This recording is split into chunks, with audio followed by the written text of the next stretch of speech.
Welcome to the Boss Hijabipreneur podcast for women of faith and business looking to take their careers or businesses to the next level without compromising their faith. If you're ready to begin taking action on your entrepreneurship goals, learn tips, tools, and strategies to execute consistently and manifest the life of your dreams, this podcast is for you. I'm your host, Halima de Oliveira, business strategist, three-time author, using the fusion of faith and finances to lead female-led e-commerce brands to 6- and 7-figure revenue targets annually. Ready? Let's work. Tune into today's episode, Already in Progress. Welcome back to the Bossy Hijabipreneur podcast. This is episode 52, How to Start Making $1 Million Decisions in Your Business. Before you say it, yes, you can begin doing this even if you're not a $1 million brand just yet. The decisions you make on a daily basis affect your business today and in the future, from pricing decisions, hiring decisions, networking, what you say yes to, what you say no to. The key to becoming a $1 million business or whatever new level looks like to you is by thinking and operating at the next level now. Take out your pen and paper. This episode will be jam-packed with actionable steps you can take today.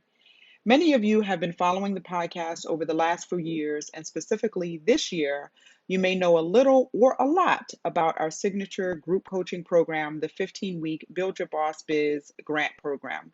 I'm super excited about this program because I'm able to give more women access to the knowledge and resources they need to become successful business owners and hit their first milestone in their businesses. If you're ready to start, sustain, and grow, aka scale your business, check out my two programs, the 15-week Build Your Boss Biz program for startups in their first 5 years in business or under 100K in annual revenue, and then my blueprint programs for current 6- and 7-figure businesses looking to scale their businesses to the next level. You can find enrollment information for both these programs, and they're both open for sign up. The 15-week program where you can schedule your first consultation with me to find out more about the blueprint programs by visiting my site, which is www.halimadeoliveira.com. And I look forward to working with you. So, what will you learn in today's episode? Why you should be making $1 million decisions from day one, how I make $1 million decisions in my own business and encourage my clients to do the same, why the $1 million decision concept works, and what decisions are you already making that you may not even notice, and what can you do to measure the impact of every decision you make in your business. Why you should be making $1 million decisions from day one. I'll be honest. First and foremost, the mere challenge of hitting that first revenue target excited me, whether it was your first 1,000 or your first million. You should be excited as a female entrepreneur. The statistic out there is that only 2% of female-led businesses are $1 million businesses. That percentage goes down even further if you belong to one or a number of minority subcategories. For example, you're a woman of color, you're Muslim, etc. Making $1 million decisions from day one will help you spend less time on decisions that in the long run keep the money away, that in the grand scheme of things don't matter or are downright unproductive. I'll be honest, I was guilty of this in the beginning. Cutting corners to save a few bucks cost me time and money. As the business owner, you and I are responsible for communicating the vision, generating leads and income. From day one, decide working on your business, not in your business, is your goal. Again, from day one, decide working on your business, not in your business, is your goal. There are lots of tasks and responsibilities in between that help us do all of the above. In the beginning, we may wear all of the hats. Your goal and focus in the beginning should be to offload as many of your non-income generating tasks as you can. If you start with seed money to hire right away, good for you. But if you're like most of us, you have to begin generating income as a solopreneur and do all of the things and then begin investing in employees. Do that as soon as possible so you can focus on the income generating activities a lot sooner, a lot faster. A great book one of my mentors gave me a few years back is called 168 Hours by Laura Vanderkam. You have more time than you think. I'm sure I've mentioned this on many episodes. I recently shared it with the second cohort for my 15-week Build Your Boss Biz grant program. Basically, you record your day and all the activities you do to run your business for a week. You use this information to add more productive tasks and processes or eliminate tasks and processes that are unproductive. FYI, this is a continuous process that you will revise and refine throughout your business career. We covered this at length during week 10 of the 15-week Build Your Boss Biz grant program. This activity alone will catapult you to the next level in no time. I cannot tell you how much time I wasted on non income generating activities trying to pinch pennies in the beginning. The price tags of support services and programs scared me initially because I wasn't bringing in the income I needed to be able to pay for them. I want to tell you that there's something about, taking on the responsibility of an employee or taking on the responsibility of, having a program or service on auto pay. It helps you to rise to the occasion. And knowing what I know now, the first investment would have been in software and people. So my advice to you is invest in programs you need to help you or make your business look like a business. Pay for Canva instead of opting for the free version so that you get more of the photos that you need to be able to make graphics. The same for apps you use to auto post to social media. The same for software that helps with scheduling or helps your, website to look better, or maybe you actually pay someone to help you with a landing page initially that in turn turns into a website. Pay the people. Pay the person to format your book, to edit your podcast, and so on and so on. Hire the people before you need them. You can find virtual assistants on Upwork or Fiverr. You can even find them on Instagram. Simply type in virtual assistants in the search bar. Build the team early. This will free up your time. How I make $1 million decisions in my own business and encourage my clients to do the same. 80% of my clients run e-commerce businesses. This means they deal with a lot of customer issues and concerns via email. One of the first things you should have in place is a virtual assistant who handles your email inbox. This is a part-time, maybe even a full-time job in itself.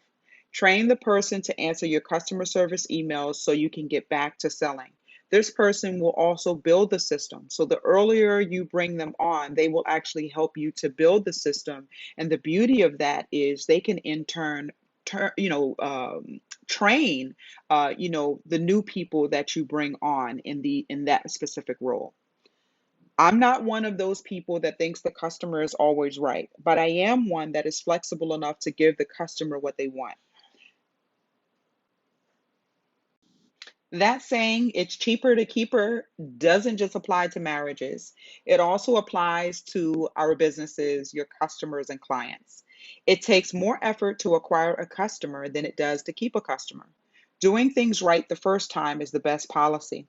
Having the right processes and operating with excellence and integrity should be a part of your foundation, whether you're a service based business, a product based, or a hybrid. In the event that you have a problem customer, provide solutions and be flexible. Customers who are trying to rip businesses off exist, but they are 1% or less of the percentage of customers that you have. So why focus 99% of your energy on them? Trust me, I know firsthand there are people just looking to take advantage of others, especially minority owned businesses. Let them. That's on their conscience, not yours. In the event you have to fire a customer or client, do it and then learn from the experience. Put policies and or processes in place immediately to prevent any repeat instances of this scenario. Be flexible here. For example, if you're making an error or if you make an error on someone's order and it costs $10 to fix it, just do it.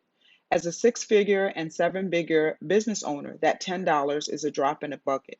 For every experience, however, positive or negative, that person tells 10 people, and they in turn tell 10 people. Would you rather have 10 potential clients or customers or 10 people who will never shop your brand? Why does the $1 million decision concept work? And what decisions are you already making that you may not notice? The $1 million decision concept works because it has you think about the bigger picture, asking high level questions, looking at things from a high level lens. One of my clients, who is currently a seven-figure brand, just 2 years ago was a five-figure brand and was able to 10x their income within the first year. When they hired me, on day one, I told them they were $1 million brand. What you tell yourself consistently, you will be able to achieve and you will become. When you give yourself no other options but to achieve a thing, you will more than likely achieve it because you are hyper focused. We broke down the goal into so many different segments and subcategories. Some examples are sales goals, personal goals, business goals, employees, pricing, marketing, advertising, vision, and the list goes on. Every element in the business was touched by the $1 million decision concept. Would a $1 million brand advertise this like this? Would they send out this email? Would they price their products at this price, etc.? If the answer was no, we took a step back, brainstormed, and then came back with $1 million decisions in each area. I use this technique with every business owner that I coach, including nonprofits. The term nonprofit does not mean your business does not make money. Many women who are insecure or uncomfortable with the money conversation or running a profitable business hide behind this entity type. I'm going to give you a news flash. In order for a nonprofit to stay in business, they have to make money, same as for profit businesses. It also is the reason why many don't, because they don't focus on how their business generates an income to pay their workers and fund their programs. I digress. So, what decisions are you making daily? We'll be right back. So, what decisions are you making daily? Are you investing in higher quality products or materials? Paying your employees a little bit more to ensure quality work? Hosting your events at top level locations? Investing in software or programs or apps to streamline your processes? Hiring the coach or taking classes to avoid or curtail the quantity of mistakes you make in the beginning? What you can do to measure the impact of every decision you make in your business. I love, love, love talking about this. It's called matching behavior to results. And we cover this at length in week 11 of the 15-week Build Your Boss Biz grant program. I learned this concept during my time in banking and finance. So, in the banking and finance industry, basically, whether you ran a retail location or you were, in an operational job, or if you were in, like say, like loans and, a job like that, right? So, mortgages, etc. What happened is okay, if I did this, if I had this many, meetings, if I met with this many clients, this was my output. If I spoke to a client about this, it led to me having this many leads, or it led to me having this many closed accounts. If I asked these type of questions, these type of discovery questions, I had more loan closes, or I had more, prospects, or it led to more leads that then led to more, closed, deals, etc. Right? So here's how it translates into entrepreneurship. If going live on social media is a lead magnet, an income generating activity, you need to spend time doing that, right? And it would make sense that the more time that you spend doing that, the greater your results will be. So, how do you track if this process or your process is working? The answer is so simple, it's scary, and many people bypass it or disregard it as, a strategy because it's so simple. Simply go live for 30 minutes. And I want you to go live for 30 minutes for the next 30 days. This is some homework for you guys. Go live for 30 minutes for the next 30 days.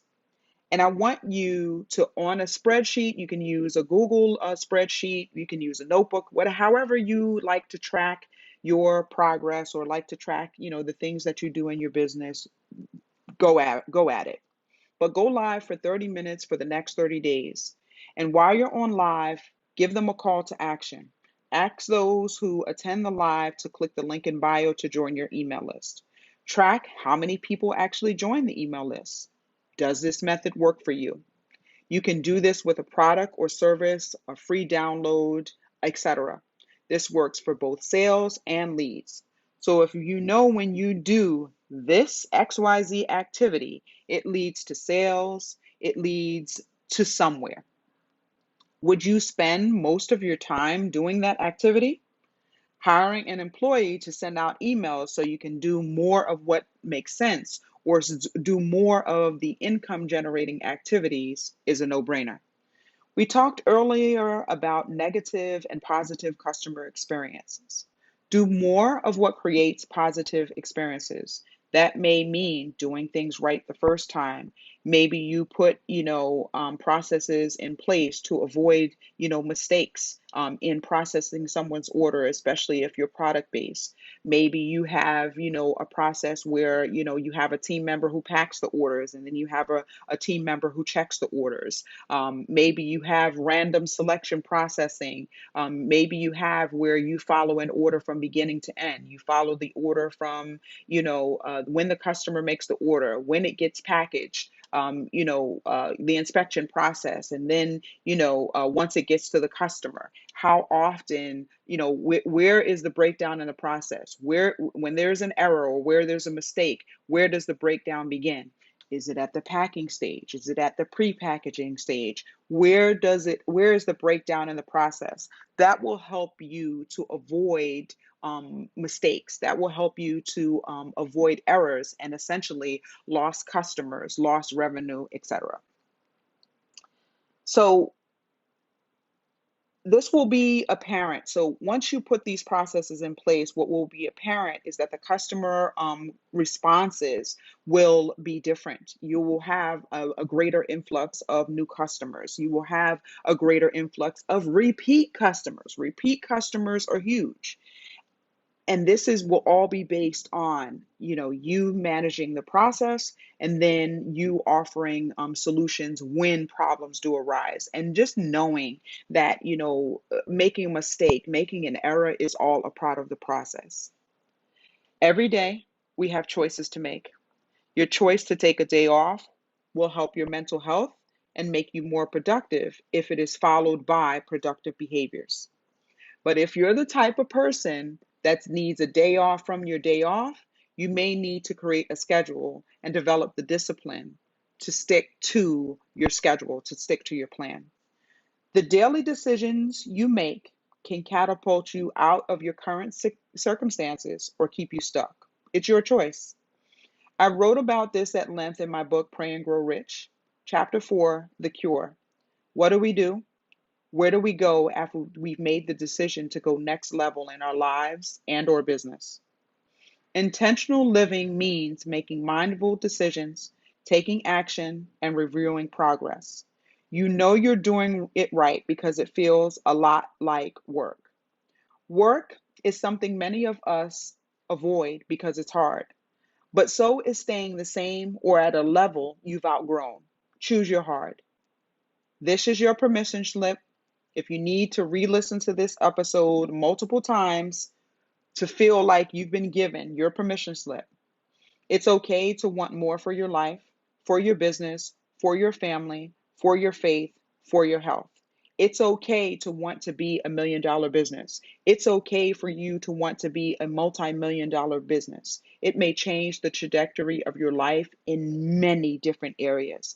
I recently had a conversation with one of my clients, actually multiple clients, about making $1 million decisions, what they look like, and what does it buy them?